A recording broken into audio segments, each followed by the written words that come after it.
YT food channel में आज हम आपके लिए बहुत ही मज़ेदार सी यम्मी सी तुर्किश डिलाइट की रेसिपी लेकर आए हैं।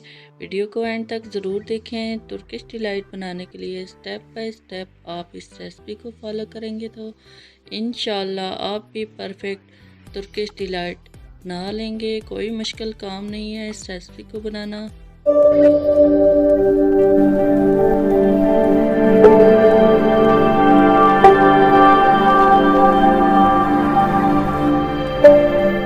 अस्सलाम वालेकुम व्यूअर्स, वाईटी फूड चैनल में खुशामदीद। कैसे हैं आप सब? उम्मीद है कि आप सब खैर आफियत से होंगे। तो हम आपके लिए एक और न्यू रेसिपी लेकर आए हैं। ये रेसिपी तुर्किश डिलाइट की रेसिपी है। इसको बनाना बहुत ही आसान है और ये बहुत ही मज़ेदार सी यम्मी सी रेसिपी है। बहुत ही कम चीज़ों से ये रेसिपी तैयार हो जाती है। तो चलें फिर इस रेसिपी को बनाना स्टार्ट करते हैं। बिस्मिल्लाहिर्रहमानिर्रहीम। 2 गिलास हम जूस ले लेंगे। जूस आप कोई सा भी ले सकते हैं। उसको हम कढ़ाई में ऐड कर देंगे। जूस में हाफ कप कॉर्नफ्लावर ऐड करके अच्छे से मिक्स करेंगे ताकि इसमें कोई गुठली वगैरह ना बने। कॉर्नफ्लावर को हम अच्छे से मिक्स करेंगे और पौना कप चीनी ऐड कर देंगे और इस मिक्सचर को अच्छे से गाढ़ा होने तक पका लेंगे। जब ये मिक्सचर हल्का हल्का गाढ़ा होना शुरू हो जाए तो हमने इसको मज़ीद 10 मिनट तक मीडियम टू लो फ्लेम पे पकाना है।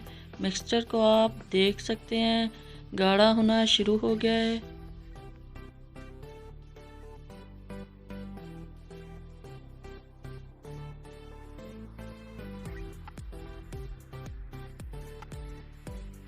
मिक्सचर को आप देख सकते हैं गाढ़ा हो गया है। अब हम यहाँ पर इसको किसी भी डिब्बे में सेट कर लेंगे।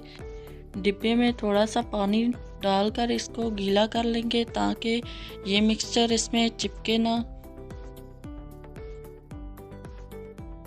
बाद इसको ढककर 1 से 2 घंटे के लिए फ्रिज में रख देंगे ताकि ये डिलाइट अच्छे से सेट हो जाए।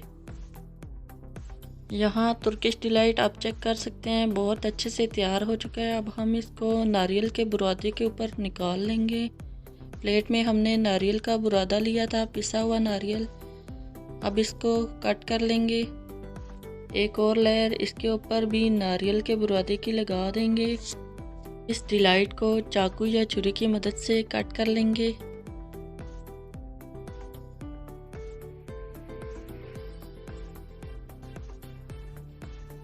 इसको अच्छे तरीके से कोकोनट में कोट करेंगे।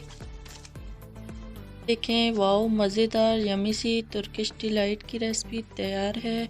उम्मीद है कि आपको हमारी ये रेसिपी बहुत पसंद आई होगी। वीडियो अच्छी लगे तो लाइक एंड शेयर कर दें। चैनल पर नए हैं तो चैनल को सब्सक्राइब कर दें और मुझे दें इजाज़त। अगली वीडियो तक के लिए अल्लाह हाफिज़।